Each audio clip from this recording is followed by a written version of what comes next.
Now, we've all been stuck on the road behind someone that clearly has no idea what they're doing. And sometimes you might think maybe there should be a few different rules to help us all get around. And this is a conversation that we want to have with you guys. We'd love to hear your input of what road rules you think should exist. So let us know in the comments, but how about we'll get the conversation started. Here in Australia, at some intersections, we've got traffic lights and there's a sign saying, turn left on red, permitted after stopping. It's a great idea. I reckon it should be turn left after stopping on red for all traffic lights. It just makes good sense. I mean, chances are before the traffic lights were there, it was a stop sign anyway.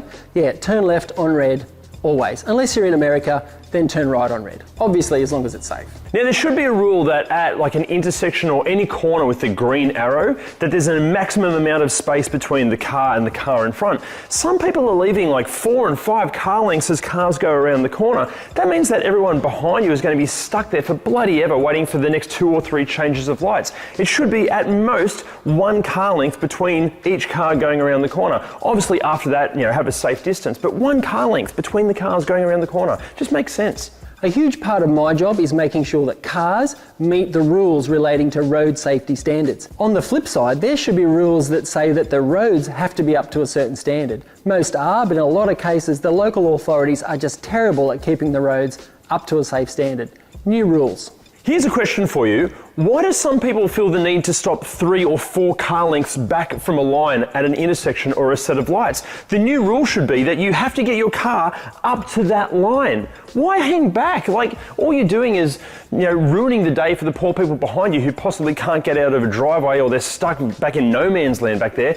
Move the car up to the line. That should be the rule. Now, this definitely should be a new rule. It's called blinkers before brakes. Now, I understand that a lot of BMW owners might fail to grasp this, but for the rest of us, basically it is exactly that. Blinkers before brakes. So the rest of us have half a clue what's going on. Put your blinker on. You can have your blinker on 20 or 30 metres before you actually need to turn, but if you put your brakes on without a blinker, no one has a clue what you're doing. If you've got your blinker on, people are going to be a little more patient and let you do what you've got to do. So definitely blinkers before brakes. Unless, of course, it's an emergency, in which case, yeah, brakes fine. But yeah, blinkers before brakes. Okay, the rule in Australia is that you have to stay in the slow lane unless you're overtaking, or at least that's the rule if you're on a freeway or a highway. Well, that rule should be expanded to any time there's multiple lanes. If you're driving through a city and it's 2 lanes, you should have to keep to the slow lane unless you're overtaking. That just should be the blanket rule. Here's an idea for a new road rule. If you're looking for an address, don't just go along at 10 kilometres an hour, holding up all the cars behind you. There should be a rule where you have to move to the side, let everyone past, and then you can cruise along looking for where you're going. Okay, now here's a rule that actually, depending on where you're watching this, might already be an official rule, but here in Australia, it seems that only Sydney-siders and Melbournians have embraced it. The rest of the country is crap at this. It's basically treating traffic like we're all one big happy zipper and we all merge together, just letting each other in and behind and all that sort of thing. This whole driving attitude of trying to block somebody out and pushing someone out of the road and getting angry if someone pulls in front of you, it's ridiculous for traffic flow. Just let everybody in like a big happy zipper and the world will move on nicely. Another great idea for a new road rule is they should ban intersection creeping. Now, I'll explain what I mean, and the people who ride motorbikes will really like this one. If you're cruising along the road and you're going past a car that's stopped and waiting at a giveaway sign or a stop sign, just at that point where you're approaching them, they just creep forward a car length or 2. It is terrifying. There should be a rule, no intersection creeping. You stop and you stay and you wait, then you go. Okay, this is more of a pedestrian warning than it is a driver warning. There should be a rule that you can't just stand next to a pedestrian crossing loitering.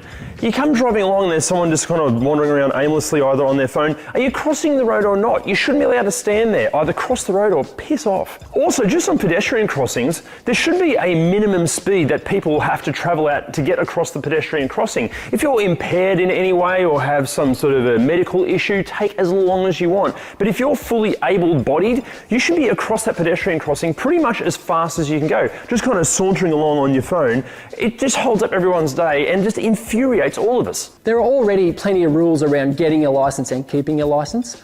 I think personally there should be some sort of rule about extreme and advanced driver training. I think everyone should be made to go on a skid pan at some point and even a racetrack at some point, just so they know what the car does when there's no traction or at speed. It really should be written into the rules. Here's another new rule that should exist. You should not be allowed to spend way too much on car finance or have to talk to complete strangers about your own personal finance. What you should have to do is hit the driver link down there to get your finance sorted easily online. There are no hidden fees. You can choose which finance package best suits you, and you can get pre-approval in just minutes. Plus, the other rule is if you hit that driver link down there, you're going to get a free $150 fuel voucher. Here's another great idea for a rule: no shitty wiper blades on your car. And if you want to follow the rules and be a good member of society, hit the WIPERTECH link below. They're easy to order online, they're shipped to your door, they work great, and they're easy to fit. And you're going to get 15% off and free express shipping.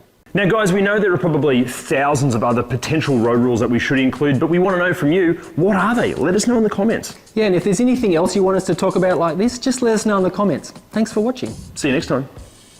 Have I got audio? Both audio, yeah. Already got a completely... Go for it. Mind blank, okay. Now we've all been... 3 words. Keep left or keep right unless you're overtaking. Stay in the slow lane. Left lane, it. So we've all been stuck behind that certain someone on the road that clearly has no idea what they're doing. You know, the rolled rails.